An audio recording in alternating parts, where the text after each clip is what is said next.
Welcome to a realm where personal growth meets expansive spirituality and where we're not just scratching the surface. We're diving deep, widening our perspectives, and having a darn good time doing it. This is the Enlightenment Podcast, and I am your host, Jen Hamilton. You'll enjoy an infusion of motivation, empowerment, and inspiration that will resonate in every aspect of your life. Expect captivating stories, heartfelt musings, and my own personal experiences. But that's not all. I'm bringing awe-inspiring individuals to the table, so get ready to meet some remarkable souls whose wisdom and stories will leave you spellbound. No topic is off limits here. Brace yourself for raw authenticity, unfiltered vulnerability, and yes, the occasional splash of explicit language. We're delving into the realms of the esoteric, mystical, and the woo-woo, unafraid to explore the extraordinary. So if you are ready to venture beyond the surface, to explore the depths of your soul, and to awaken the magic of life, if your heart says yes, then hit that play button and let the Enlightenment Podcast guide you on this remarkable expedition.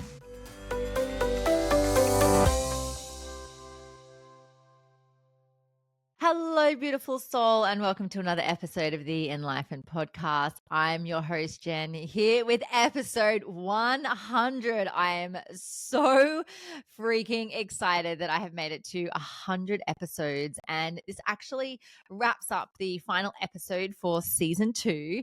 And I've just been reflecting before I press that magical record button because I have had so many incredible guests. I have been so honored to interview some amazing people and thought leaders around the world. And honestly, it's such an honor to be able to hold this space. And I just want to extend my deepest gratitude for the listeners out there, because this podcast is not possible without people listening to it and tuning in.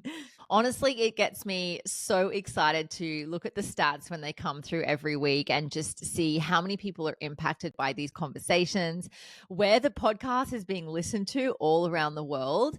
And it warms my heart that this message of living the enlightened journey of life has been able to reach so many people. And I put the call out on my personal and the Enlightenment Podcast Instagram social media a couple of weeks ago to do a bit of a Q&A to wrap up this season, as they're always fun. And this time round, I actually set up an anonymous link that people could send their messages into, which was quite interesting because I'm just going to grab my phone and read out some of the questions. So some of them are legitimate. There seems to be so many questions around my dating life. So are you looking to date right now? I should take you out on a date. I got quite a few messages from someone saying, can you reply to my text? I'm nervous to ask you out. You're so cute. Like I don't know who these messages are from because it's an anonymous link. So the person that said, can you reply to my text? I still don't know who you are. But it was really heartwarming to receive some actual questions that people wanted answered around the enlightened journey of life. And also I get that people want to know about my personal life as well, because I share a lot of my personal experience on my Instagram and my Facebook stories. And, there's been parts of the conversations that I've had on here through interviews where I've shared about dating and relationships and where I'm at in life. And so, of course, I'll give you a bit of an update. And, whilst I like to maintain privacy in my personal life, because I feel that, the connections that I do have, in my dating life are very private and very sacred. I will say that at time of going to air, I'm not single and I'm not available, and I'm just going to leave it there, just to honor the sacred journey that I'm on at the moment. So although that might sound a little bit cagey, it's just the place that I'm in right now that I just need to honor where I am at the moment. So I hope that clears up any of the questions that came through about my dating life.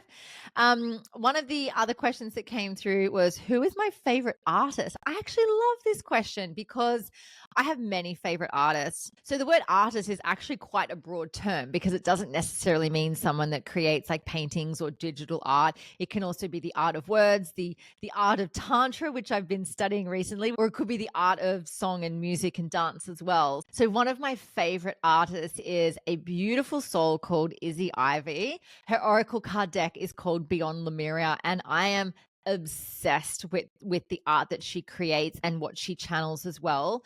I highly recommend going to give her Instagram page a follow. Just search Izzy Ivy Art and you'll see some of the most gorgeous pieces that she has been creating. As far as the written word, I'm actually a huge fan of the poet Atticus, and my all-time favorite quote by him is "Love her but leave her wild." And I've been really called to get the tattoo of just "Leave her wild" on my body somewhere. It hasn't happened yet, but it may happen in the future. So I hope that answers that question for you. Another question that came through was, how do I know when to walk away from a toxic relationship? My perspective on this is, if you already know that this relationship is toxic for you, then it's already time to walk away. So sure, all relationships have their stuff. All relationships go through their growth periods and their time of disharmony at the best of times. If you already have awareness that things are toxic in the relationship already, then perhaps it's time to pack up and hightail it out there. Now, sure, you can sit down and you can go through with your partner what it is that you're experiencing, express your feelings, express what it is that you need. However, the word toxic tells me that it's not going to get any better, because you're feeling as though your needs are not being met, that your values are not aligning, and that something is happening within the dynamic within your relationship that is not fulfilling you. Sometimes these things can be worked through. So sometimes, working with a coach or working with a counselor can really support you. But like I said, if it's already got to the point of being toxic, then it's probably best to look at the options to start to dissolve that relationship. Next question is, what was your pivotal moment of your awakening and how did it change your life? I love this question. I've had so many pivotal moments in my awakening journey. Usually they have come through major things happening in my life. So one of the biggest times of my life was when I became a mother, and I have two beautiful children. Other times have been through working with sacred plant medicine like acacia and ayahuasca, which is the grandmother spirit. It is a psychedelic plant medicine, which, is done in a beautiful ceremonial space.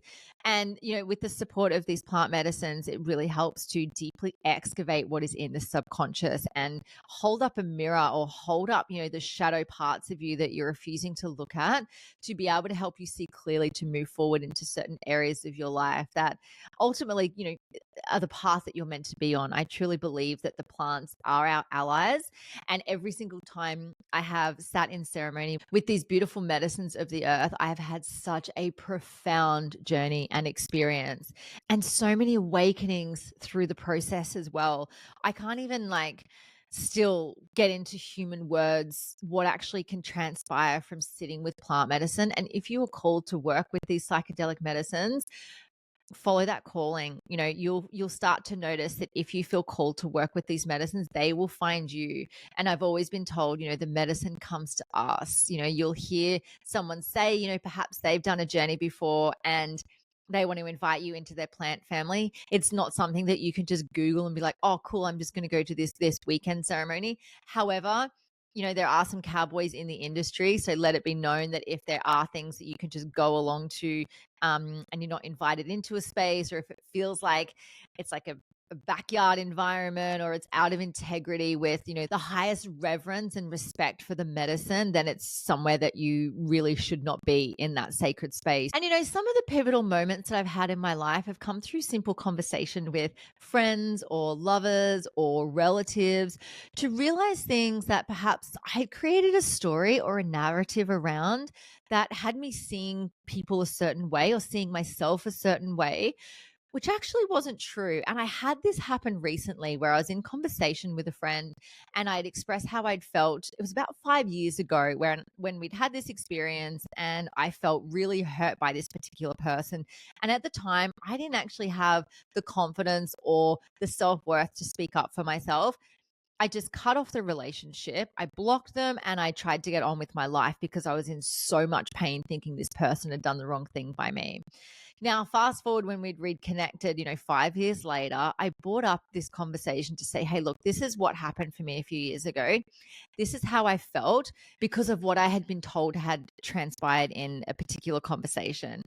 And they turned around and said to me, and they said, I can't believe you thought that because that's not actually what had happened. Another person had relayed some information, which was completely out of alignment with the truth.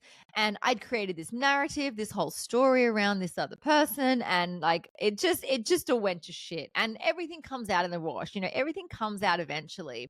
And so I had such a pivotal moment during this conversation because I realized that whole time 5 years ago was actually based on a lie. It was never actually the truth of the situation. And I got myself into such a tizzy about it. And so, through opening this dialogue and having this open communication with this particular person, we're able to see both sides of the story with what happened and come to an awareness of what the actual truth was and be able to move forward together in a positive way. So sometimes those pivotal moments are simply just conversations with people, and they can be so powerful, which is why I'm always banging on about how important open communication is, because it gets you places. It gets you clarity, it gets you understanding, it gets you moving forward. It doesn't keep you stuck or in your story or a narrative that holds you back. And it's such a powerful thing to know that you can express yourself authentically. Another question that came through, which I really love, is what daily practices do you recommend for maintaining a conscious lifestyle? Now, just because there are certain things that work for me doesn't mean that they're going to work for everybody. So, what I invite you to do is find what makes you feel good, what makes you feel as though you are starting your day and checking in with yourself throughout the day and closing out your day with what feels supportive and nourishing to you.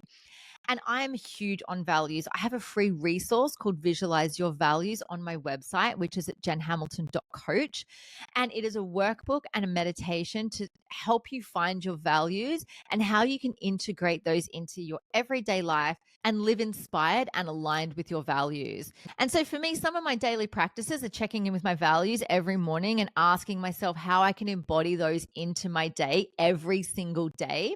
I have little post-it notes all around my house as well. So I have post-it notes on my mirror in the bathroom. I have post-it notes on my fridge. I have what I call my creed on my shower window as well. And I've got some other poems on there as well. And I read those when I'm in the shower because it is a beautiful reminder every day to just drop into that energy and essence of who I am, what I want to do in this life, who I want to be, how I want to show up, and what I want to create in this world. And having that daily reminder, reading it in the shower every day, I have found to be so supportive. I also love things like ceremonial cacao, journaling, dancing, singing, and being really mindful when it comes to the food that I'm eating, what I'm putting in my body, the movement I'm ensuring that my body gets every day. And I'm also really mindful of who I'm letting into my field as well. So the conversations that I'm having, the people that I'm surrounding myself with, and just being so mindful of where your energy is going. Because if you're constantly pouring out and you're feeling as though your energy is drained by other people that you're around or the places that you're going, then it's really time to do some life stock take and just check in with yourself as to whether this is nourishing and sustainable for you and whether some changes need to be made. Other daily practices that I have are making sure that I'm going to bed at a reasonable hour. I really am enjoying lately is 4:30 club. So waking up at 4:30 in the morning. Sometimes it doesn't happen every day. I'm still in the adjustment phase of that, especially because I've been traveling in the last week. So my body clock's a little bit out at the moment. But finding that I'm having a morning routine where I'm getting up at a certain time, I'm getting out of bed, feeling inspired, looking for all of the ways in which I'm grateful and I'm excited for the day ahead. And then having my cacao or doing my journaling or meditating and really just connecting in with who I want to be in this world. And I find that really sets me up for the day ahead. I find that even though I'm waking up earlier, I'm having more energy because I'm more focused on what it is that I do want to experience as opposed to what it is that I don't want to be experiencing. Another daily practice for me is, especially when I'm in front of the computer a lot, so whether I'm seeing clients or whether I'm writing content or writing for Brains magazine, I love just stopping, having a stretch, having a dance. Like there is nothing better than putting on a freaking amazing tune and just dancing around the house to it. It is probably the most underrated thing and something that I recommend to absolutely everyone to try, because who wants to be stuck just working all the time or just focus on one particular thing or getting all the bits and pieces done? It's time to bring in some dance and movement into your day and a little bit of fun. Have some time to laugh, have some time to take some deep breaths, have some time to just feel so connected to yourself and get outside, put your feet on the earth, connect to nature. Like, we weren't born to just like work and pay taxes and die. Like, fuck that. Get out there and live your life. Plan some adventures, plan some exciting things in your life, have things to look forward to. All of these things can make such a difference in your life, and have you feeling more empowered to live a conscious life. Another question that came through is, what does true liberation mean to you and how can one achieve it? Another amazing question. I absolutely love this because, liberation, like success, like happiness, liberation is a subjective perspective. So ultimately, you get to decide what that is for you. For me, liberation is being able to think for myself and speak my truth wholeheartedly, be in the fullest expression of myself, give zero fucks about what other people think about me, and do the things that light me up. Now, this is going to look different for everybody. And this is why the work that I do, I feel, is so important, because we help to excavate the subconscious and the layers in which we find are holding people back, that stop them from living fully in their liberation and fully in their awareness and fully in their authentic divine selves. And I'm so passionate about this because as soon as I essentially woke up to what liberation was for me, and that in that space, I found the depths of what pleasure could look like, the depths of what unconditional love looked and felt like, the depths of what inspiration was like. There was just everything that I ever desired in my whole entire life opened up when I became liberated. And that happened through deciding that I wanted to be the fullest expression of myself and that nothing was going to get in my way. And every block that I thought that I had, every condition that I thought I had to put on myself, every single thing that tried to push me down, I broke through those barriers. And sometimes it's freaking hard work to do. That's why you have a coach like someone like myself to help you move through this. There's plenty of books out there. There's so many other podcasts to listen to out there. Whatever it is that you're called to do, follow that. Follow the thing that inspires you to get liberated, because I'm telling you now, life is fucking magical when you are liberated. So I'm going to wrap up the Q&A there. It's been really fun to answer some of your questions, and I wanted to close out this season with an exciting giveaway. Now, you can find all of the details on the Enlighten Podcast Instagram page. So if you head over there, you will see a post with how you can win a gift pack. So in order to be part of this giveaway, all you need to do is leave a rating and review on your favorite podcasting platform. And then you can also send us through a message straight from Spotify. Now, what you need to do is take a screenshot of the message that you send through or the rating and review that you leave. Send it through to the Enlighten Podcast Instagram page. So Enlighten_podcast to show that you've done that. And you will go in the draw to win a beautiful Enlightened gift pack. And I'm so excited for this. Now, just to let you know, it is only open to Australian residents due to it being posted out. So even if you're not in Australia, please, please, please leave a rating and review. Send us through a message. We always love to hear from you. And the closing date for this giveaway is the 31st of August, 2014. So you've got plenty of time. So you'll need to get your entry in by then. So all of the details will be on the Instagram page. So keep an eye out for that. I want to wrap this up by saying thank you again to all of our amazing listeners all around the world, all of the most incredible guests that I've had on the show. We are going to take a little break between seasons, and season 3 is going to be epic. I have some amazing things in store. So I can't wait to bring you so many more inspiring stories and interviews and solo snippets. So thank you again for being here. It is my absolute honor to be the host of this podcast, and I'll see you for season 3. Thank you so much for joining me for this episode. I hope you love the Enlighten podcast, and the biggest compliment you can give me is subscribing to this podcast, sharing it, and leaving a rating and review. Feel free to follow me on Instagram. My handle is @JenHamiltonOfficial, and the podcast handle is Enlightened_podcast. You can also find the video version on YouTube on my channel. Just search Enlightened, and don't forget to hit subscribe. Have a beautiful day and enjoy living the enlightened journey of life.